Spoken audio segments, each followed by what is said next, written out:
Welcome back to the Deep Dive. This is where we take a whole stack of interesting sources and, well, we dive deep, pulling out the key insights for you. That's the plan. And today, we're embarking on a journey into something that, it feels like it's always been with us, but maybe feels extra relevant right now. Which is? The enduring allure, the fascination with the end of the world. I mean, why are we as people so drawn to stories about civilization just collapsing or what comes after? It's a huge question, and you see it everywhere. Exactly. Just think about the sheer amount of apocalyptic, post-apocalyptic stuff in pop culture. You've got the realism of something like Contagion, which felt maybe a bit too real recently. Right. Or the huge scale of, say, Avengers Endgame. Yeah. With that post-snap Earth. Even go way back, like Fritz Lang's Metropolis from 1927, a silent film showing society breaking down. A classic, definitely showing those anxieties even then. And then more recently, HBO's The Last of Us, which was just stunningly brutal, but also beautiful, with nature taking over. That visual of nature reclaiming things is powerful. Or Cormac McCarthy's The Road. I mean, that book leaves a mark. Just stark survival. These aren't just like random hits. They're really part of our storytelling DNA now. They tap into something deep, clearly. So our mission today, really, is to go beyond just the thrills, the scares. Yeah. We want to unpack why. Why do these stories have such a profound appeal? What's underneath it all? Yeah. What deeper truths are hiding in these imagined disasters? About our society, about ourselves. Why do we actually want to consume stories about devastation? And what surprising, maybe even hopeful things do they tell us about being human? Okay, so we're looking at the cultural side, the psychology, maybe even hope? Exactly. It's a journey into all those dimensions. So get ready, because I think we're going to uncover some revelations. Fitting word choice, because, it's fascinating how our usual idea of apocalypse is often quite different from its actual roots. How so? What do most people think? Well, when you hear apocalypse, you probably think, barren landscapes, total destruction, radiation maybe. Just the end. Game over. Yeah, pretty much. Yeah. Desolation, maybe a few survivors fighting zombies or something. Right, that's the common image. But if you go back to the word's origins, it's from ancient Greek. Apo, meaning off, and kalyptein, meaning to cover. Off.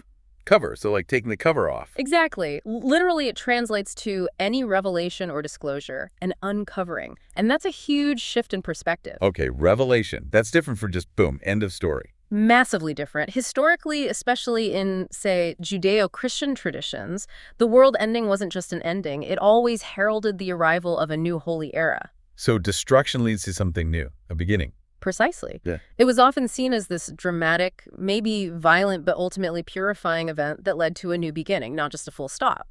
And you see that baked into the term post-apocalyptic itself. Oh, right. Post implies something comes after. It inherently implies continuation. There's always an afterwards. There's a world, even if it's totally changed, for people to live in. It's not about cessation. It's about what's next. That really reframes it. So if it's about revelation, uncovering new beginnings, how does that change how we should look at these stories? It makes them sound less like disaster movies and more like commentary. It makes them much more than just disaster porn, exactly. It frames the whole genre fundamentally as a commentary on transformation. Profound transformation. Transformation, okay. Yeah, think about what Professor Matthew Gabriel, who studies this stuff, says. He notes, apocalypses are about transformations, about people who are unsatisfied with the world around them and want something new. Unsatisfied, wanting something new. So it's not just fear driving it, it's also desire. Often, yes. It's not just fear of loss, but this deep-seated desire for radical change, a longing for a different way of things. Megan Hunter, the novelist, she points out that the word apocalypse itself holds those meanings: to uncover, to transform, and to reveal. Uncover, transform, reveal. All in one word. Right, so these fictional endings, they kind of uncover or reveal the ways in which our society dreams, however darkly, of being changed. It's like a collective subconscious sketching out alternative. Even if those dreams seem dark on the surface. Even then, it suggests a desire for something different, not just a fear of losing what we have. It's a safe space, imaginatively, to explore tearing down the old systems and wondering what could replace them, even if it's messy. Okay, so if it's not just fear, but also this weird mix of desire for change, for transformation, what does that tell us about why we're so drawn in? What's it reflecting about us, about society? Well, Well, I think on one level, these stories act as incredibly potent societal mirror. Mirrors. How so? As writer Dan McCarthy and Alex Strang put it, these are like real-life narratives that have been seen through to their most desolate endings. They take our current anxieties, political tension, climate change, pandemics, economic instability, whatever looms large. Yeah, there's always something. Always something. And these stories exaggeratedly reflect them back at us.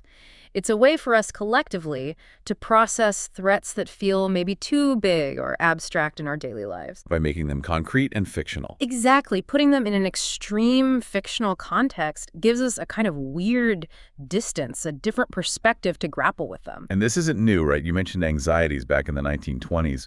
The popularity seems to spike at certain times. Oh, absolutely. It's cyclical. You see definite surges. After World War II, bang, the atomic bomb is real, terrifying. Suddenly you get a flood of stories exploring that fear, like the day the Earth stood still in the early 50s. Right, fear of self-destruction. Then again in the 80s, height of the Cold War, the arms race, you get really graphic depictions of nuclear winter, like The Day After or the British film Threads. Hugely impactful. I remember those. Terrifying. And even after 9/11, there was another surge, often focusing on human-caused disasters, societal breakdown, terrorism themes. It's not random. It shows this collective need to work through our biggest fears to simulate possibilities. It's like a form of social commentary, using stories to explore where we are and where we might be heading. Precisely. It lets us look at worst-case scenarios, maybe as a coping mechanism. Like, okay, we've imagined the absolute worst. Maybe our reality isn't that bad. Or maybe it warns us. That makes sense, especially now with so many overlapping crises. But okay, beyond mirroring fears, what about the deeper stuff? The psychological pull. Why do we long for these scenarios, even if it feels, well, a bit morbid to admit? Yeah, that's the really juicy part, isn't it? Is it actually morbid or is it something else? Chris Begley, an anthropologist, he suggests these fantasies capture something we long for, the chance to do it all over, to simplify, or to get out from under something like debt or loneliness or dissatisfaction. It's this almost primal urge for a clean slate. A reset button. Basically, yeah. And if you look at places like, say, the Reddit Deep Thoughts thread where people discuss this, that longing comes through so clearly. Someone talked about feeling this deep alienation from life as a human, that modern life just lacks meaning. Wow. Alienation. Yeah. And for them, the appeal of a post-apocalyptic world was that suddenly every action you take and choice you make has consequences. Real, immediate consequences for you and everyone around you. Everything matters intensely. Which is maybe the opposite of how some people feel in their day-to-day lives now. Like a cog in a machine. Exactly that. It's a return to profound, unavoidable purpose. That really resonates, doesn't it? The weight of modern life, wanting to escape the mundane, wanting choices that feel like they matter. Definitely. What else comes up in those discussions? Another huge theme is the appeal of a, quote, simpler yeoman scavenger lifestyle.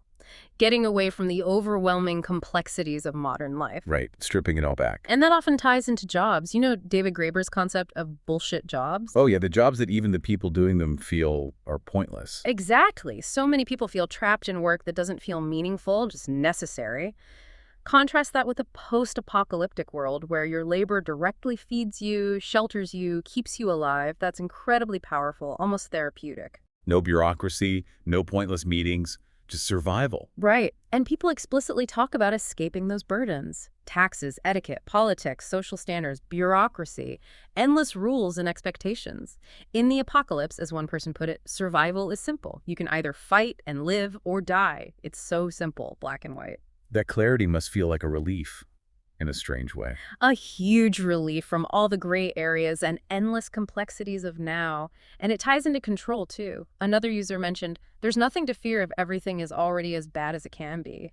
That's a fascinating kind of paradoxical thought. If the worst has happened, you're free. In a way, it can almost justify underlying anxiety. Like, see, I was right to worry and now I can just deal with it. It provides a baseline where your efforts feel directly impactful. So it's about stripping away noise, finding clarity, and regaining a sense of agency. Hitting that giant global reset button. Exactly. That dream of starting over, the clean slate, is massive. Yeah. People fantasize about a world where current problems, corruption, inequality, selfish, greedy idiots in power are just gone, wiped out. And humanity gets a second chance. That's the hope, that you could go on without all of these issues, that maybe we could find in the ashes something better, pure, that got lost along the way. It's a very potent, almost utopian fantasy hidden inside the dystopian setting. Wow. A utopia born from destruction. And one more really interesting point that came up, turning intangible problems into tangible threats. What do you mean? Think about modern anxieties, rising inflation, job insecurity, student debt. They're huge, stressful, but abstract. You can't really punch inflation in the face. Right. You feel powerless. But in many post-apocalyptic stories, the threats become physical. Zombies, mutants, rival gangs, things you can fight, things you can potentially beat through skill, strength, cooperation. Ah, so abstract fears become concrete enemies you can actually confront. Exactly. It taps into that fundamental desire to feel responsible for their own fate, where your skills and efforts directly impact your survival, not just get lost in some huge, complex system you don't control. It's a return to the basics, finding meaning that feels lost in our tech-saturated, sometimes shallow, modern lives. This is incredibly revealing, that these dark fantasies are actually rooted in this deep need for control, meaning clarity, purpose. It's how our minds try to process things that feel unmanageable. It seems to be a big part of it. But we have to pull back a bit here, right? This is the fantasy. Most people don't actually want the world to end. The appeal is in the idea, not the reality. Oh, absolutely crucial point. That Reddit thread, while full of these fascinating longings, was also very clear on the reality check. Many people explicitly said, look, this is idealistic. In reality, it would be hell for majority of people. Right. No cozy scavenging adventures. No, just brutal, unimaginable suffering, starvation, disease, constant violence, fear. And most people, let's be honest, lack the actual survival skills needed. We're specialized now. We're good at spreadsheets, not necessarily foraging or fighting mutants. Pretty much. So it makes it clear this attraction is mostly a psychological escape hatch. A way to process things mentally, cathartically, in a fictional space where the stakes aren't real. It's a thought experiment, a what if. The reality, devastating. Unthinkable, really. Okay, so we've covered the dark side, the anxieties, the deep psychological needs it taps into. But what about hope? Is there room for hope in these bleak landscapes? Because, like you said, apocalypse means revelation. Maybe it reveals hope, too. That's a great question, and yes, I think there absolutely is hope. Despite the grim settings, most of these stories are fundamentally about humanity. Assistant Professor Shaylee Patel points this out. There's nearly always an element of hope. Even in the really dark ones. Even then. Think about Stanley Kubrick's Dr. Strangelove. It ends with total nuclear annihilation, right? It's black comedy, satire at its most biting. Definitely bleak. But the satire itself, highlighting the sheer absurdity of nuclear brinksmanship and human folly, implicitly suggests there are better ways forward. The critique itself contains a seed of hope, the hope that we can see the absurdity and change course. The humor is a defense mechanism, a call to awareness. So the warning itself is a form of hope. In a way, yes. And Megan Hunter, again, she says, the emotional impulse behind much post-apocalyptic fiction is not despair, but hope. The will to identify what persists in the face of devastation. What truly matters when everything else is gone. Finding the essentials. Exactly. And you see this visually, too. Think about The Last of Us again. Amidst all the horror, you have those breathtaking shots of nature reclaiming cities. Ivy on buildings, forests where streets were. It's described as beautiful as it is brutal. Yeah, there's a strange beauty in that decay and rebirth. It shows this powerful restorative force. Life persists, not just human life maybe, but life. The cycle continues, regardless of us. That itself is a form of hope, a testament to endurance. So hope isn't about a perfect outcome, but about what endures. And often what endures most strongly is human resilience, human connection. Precisely. These stories are full of examples of incredible human resilience in the worst possible situations. Life finds a way, even in dystopia. Take Octavia Butler's amazing novel, Parable of the Sower. That classic. Her main character, Lauren Olamina, shows such resilience, adaptability. And she doesn't just survive, she creates something new. The Earthseed belief system. She actively builds a philosophy, a community. She's looking for more than just survival. Yes. She says, there has to be more that we can do, a better destiny that we can shape, something. She insists on agency, on shaping a future, however difficult. That's pure hope. A very active, determined hope. Then you can contrast that with something like Yoko Tawada's The Emissary. It's a very different kind of hope. The world is ravaged, people live under tight control, they have strange physical ailments. Sounds bleak, too. It is, but the focus is on how the characters orient themselves to their crisis. There's less personal autonomy, but they find joy and strength in relationships. Like the elderly Yoshio caring for his great-grandson Mume. Mume is frail, sick, can't grow properly, but he has this bright positivity, this acceptance. Finding meaning and connection, even when things are objectively terrible. Exactly. He finds moments of delight just in living and connecting with his great-grandfather. It's a quieter hope, found in warmth and relationship, even without the power to change the external circumstances. So, different paths to hope building anew, or finding strength within the existing hardship through connection. But both focus on the human response. Yes, both novels, Butler's and Tawada's, show these kind of gradual and creeping apocalypses. They're less about the big boom and more about how human beings decide to move through the worlds they find themselves in. The core concerns are the relationships between the characters and their journeys to protect the lives of those they love. It brings it back to that fundamental human need for connection. Absolutely. Even when everything else is gone, that persists. And it's not just individual relationships, but a sense of collective spirit, too. These stories aren't just about one person surviving. They're about what could happen to us. They foster a sense of shared fate. Like in The Handmaid's Tale. Great example. Gilead is brutal, isolating, designed to strip women of power. But even there, in communal events like births, you see women supporting each other, finding ways to connect, forming this hidden women's culture that offers resistance and solidarity. And Station 11. Another fantastic one. A devastating pandemic wipes out most of humanity, but what endures? Art, culture. A traveling troupe performs Shakespeare. It shows that survival isn't just physical, it's about feeding the soul, maintaining connections to meaning, beauty, shared history. It's a powerful statement about what makes us human. Wow. Okay, so these stories aren't just entertainment, they're reflections, commentaries, even sources of hope, which leads to this really intriguing idea, literature, especially this kind, as a survival tool. How does that work? How can reading a story actually help us survive? This is where it gets incredibly practical in a way. The argument, which is gaining traction, is that post-apocalyptic stories act as a survival tool by cultivating empathy and compassion. Empathy as a survival tool. Yes. The Dalai Lama puts it very simply. Compassion provides the basis of human survival. He sees it as fundamental, not just a nice extra. Okay, so how does reading fiction build compassion? Well, psychologists like Raymond Marr and Keith Oatley have this theory of stories as simulations. They argue that reading fiction isn't passive, it actually increases our ability and tendency to feel empathy in real life. What's the mechanism? They suggest we project themselves into the represented events. We engage in this complex, imaginative role play. We try to understand the characters' perspectives, their feelings, their motivations. It's like running a simulation of social situations in our minds. So we're practicing being in someone else's shoes, even if they're fictional. That's the core of empathy, right? Feeling with them. Precisely. The Dalai Lama describes empathy as that capacity to temporarily suspend, insisting on your own viewpoint, but rather to look from the other person's perspective, to imagine what would be the situation if you were in his or her shoes. And P.J. Manny argues storytelling is the most successful remote means of creating social empathy, connecting us across divides, and has actually been the engine of social cultural liberalization and change. Wow.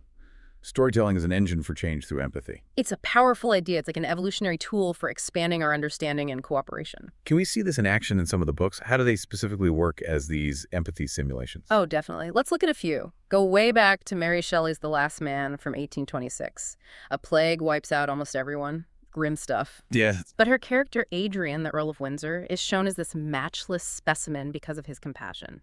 While everyone else is panicking or fighting, he risks infection to care for the sick. He goes into hospitals, touches infected people, and in one amazing scene, he rides between two warring factions, begging them not to fight, reminding them they all wear the frail shape of humanity. Valuing life even in the enemy. Exactly. He simulates that profound choice. Empathy over self-preservation, even when everything's falling apart. It forces the reader to consider that choice. Okay, what about something more sci-fi, like Philip K. Dick? Right. Do androids dream of electric sheep from '68, post-nuclear war? Empathy is literally the test for being human here. Yeah. Deckard hunts androids who supposedly lack empathy. The Voight-Kampff test. That's the one. But as he hunts them, Deckard starts feeling empathy for them. He sees their desire to live. He realizes a human without empathy is just as dangerous as an android. The lines blur. They totally blur. And the book critiques how society treats the specials, humans affected by radiation, seen as subhuman. It shows how selective empathy makes society itself inhumane. The point of mercerism, the religion in the book, is about seeing value in every life, even the seemingly insignificant ones. It pushes the reader to question who deserves empathy. So it's not just having empathy, but who we extend it to. That's a tough simulation. Well, What about Octavia Butler again? Parable of the Sower. Butler gives us Lauren Olamina, who has hyperempathy syndrome. She literally feels others' pain and pleasure. That sounds awful in that world. It's incredibly dangerous for her, but she also sees it as a potential antidote to the plague of inhumanity around her. She asks, if everyone could feel everyone else's pain, who would torture? A powerful question. And her actions show her choosing compassion despite the risk. Rescuing starving women when it endangers her group, knowing she'll feel their pain if they get hurt. It simulates that active, costly choice to remain human. And finally, the road. You mentioned the son's compassion. Yes, Cormac McCarthy's novel, The Son is the Fire They Carry. He embodies innate compassion. Remember the thief. The father strips him bare, leaves him to die. The son is horrified, cries for him. He was just hungry, Papa. He's so scared. That conflict between the father's pragmatism and the son's empathy is brutal. It forces the reader right into that moral dilemma. And ultimately, the son's compassion is what connects him to the family that saves him at the end. It shows empathy isn't just noble, it's vital for survival, for continuity. The father sees it in him. It's inside you. I can see it. That core humanity. So these stories really put us through the emotional ringer, forcing us to practice empathy. How does that simulation actually work in our heads as we read? Several things are going on. First, realism and relatability. Even if the setting is sci-fi or fantasy, Moore and Oatley say most fiction aims for realism in the psychological and the social. The characters feel real emotions: fear, love, loss, hope. We recognize ourselves or parts of ourselves in them. Even in extreme situations. Especially then. And the situations often mirror real-world issues, like the specials in Dick's novel reflecting prejudice against real minority groups. That connection makes the suffering feel relatable, visceral. Okay, relatability. What else? Then there's cognitive processing. Our brains are amazing. They process words and imagine things similarly to actual perceptions. Brain areas for actions, emotions, seeing objects light up, whether we're really experiencing it or just reading about it. So reading about suffering feels real. It generates a lived emotional experience. When Shelley describes Adrian saving that baby, your brain processes it in a way that triggers genuine empathy, like you're witnessing it. It's not just intellectual understanding, it's an emotional response. Wow, the words literally create that feeling inside us. Exactly. And thirdly, the author's diction and our imagination work together. Words carry emotional weight, emotional connotations, as David Mell calls them. Our brain picks those up instantly. The way things are phrased matters. Hugely. But interestingly, sometimes less vivid description works better. If the author doesn't spell everything out, it forces our imagination to participate more, to fill in the gaps. We become co-creators, making the experience more personal, more impactful. Like that spider experiment you mentioned in Do Androids Dream. Perfect example. The language is simple, almost clinical, snipped, clipped. But the scene goes on for pages, relentlessly describing the methodical torture of this spider. It switches away, then comes back. It's drawn out. Forcing you to watch mentally. And forcing you to imagine it. The lack of florid language combined with the sheer duration makes it incredibly visceral. You construct the horror yourself. It's a powerful simulation designed to provoke an intense empathic response, to make you confront cruelty. That sounds incredibly effective, if disturbing. It is. And the end result of all this, the realism, the cognitive processing, the imaginative participation, is, as Mara and Oatley suggest, an increased ability to empathize in the real world. By practicing perspective-taking with fictional characters, especially those different from us, we get better at it. It helps prepare the reader for lived experiences that resemble the suffering depicted. So reading these stories literally builds our empathy muscles. A true survival tool. That's the theory, and it's a compelling one. It suggests that compassion, honed through stories, really could be fundamental to navigating our own complex, sometimes difficult reality. Okay, so these narratives have this deep impact. They reflect us. They even train us.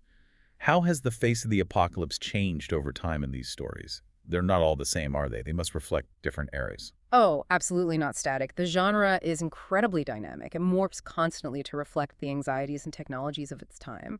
Think about just the causes of the apocalypse. Right. It's not always nukes. Exactly. Early 20th century, you had lots of alien invasions, H.G. Wells reflecting fear of the unknown, maybe colonialism anxieties. Then the atomic age hits, and it's all about nuclear war for decades.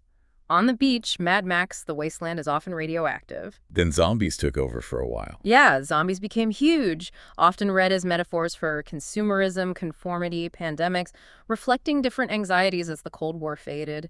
More recently, you see more realistic pandemics like contagion or climate collapse like in Children of Men or The Day After Tomorrow. Reflecting our current headlines, basically. Pretty much. Each shift tells you what society was most worried about at that moment. It's a cultural fingerprint. And it's not just the what, but the how it looks. Yeah. The aesthetics change, too. Definitely. Think about the look and feel. 1950s sci-fi often had that stark, black and white, shadowy look, creating unease through suggestion. Then the 70s and 80s brought that gritty, dusty, desaturated look. Think original Mad Max. All brown and gray, reflecting resource scarcity, decay, disillusionment. And then CGI changed things. Massively. The 2000s onwards, digital filmmaking allowed for huge scales of destruction, incredibly detailed ruined worlds. You got that really popular dark and desaturated look in films like The Road or Book of Eli.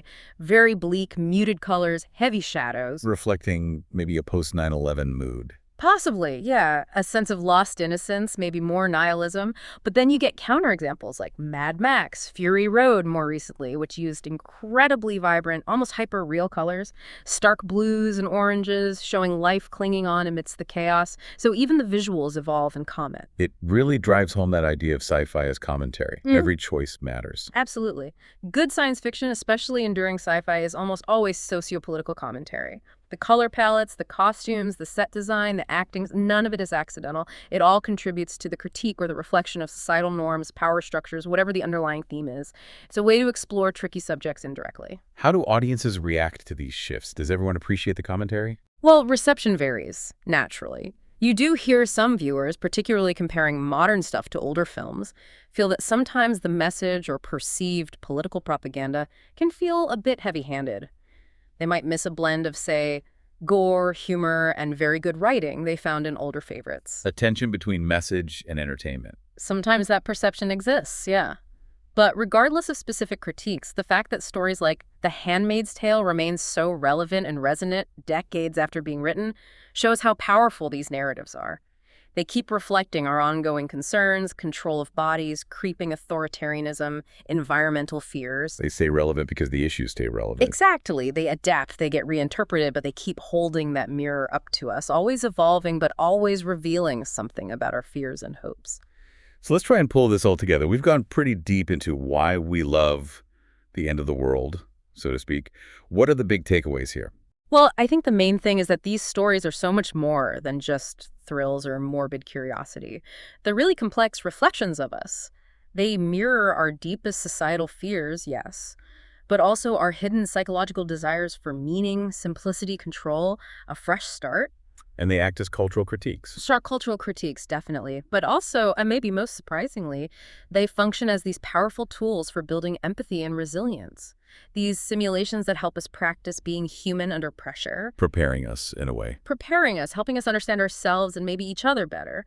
They show our capacity for destruction, sure, but also for incredible rebirth and connection. And it all comes back to that original meaning you mentioned, apocalypse, as revelation. That really feels like the core insight, doesn't it? The enduring appeal is right there in the definition. It's a revelation. A revelation of...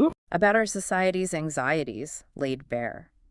A revelation about our own humanity, what really matters when the chips are down. Compassion, resilience, connection. And crucially, a revelation about our capacity for hope and transformation, even when staring into the abyss.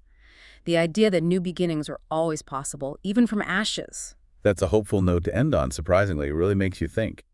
If, like the philosopher Ernst Bloch said, the most tragic form of loss isn't the loss of security, it's the loss of the capacity to imagine that things could be different. Powerful quote. Then maybe exploring these fictional ends helps us keep that capacity alive. So the question for you, listening, is, after exploring these worlds, these dark daydreams, what radical new futures might you start to imagine, not just for fiction, but maybe for our own reality? How can imagining the end help us imagine better beginnings? Something to definitely ponder. We hope this deep dive has given you plenty to think about, and maybe even a new appreciation for why we can't stop telling stories about the end.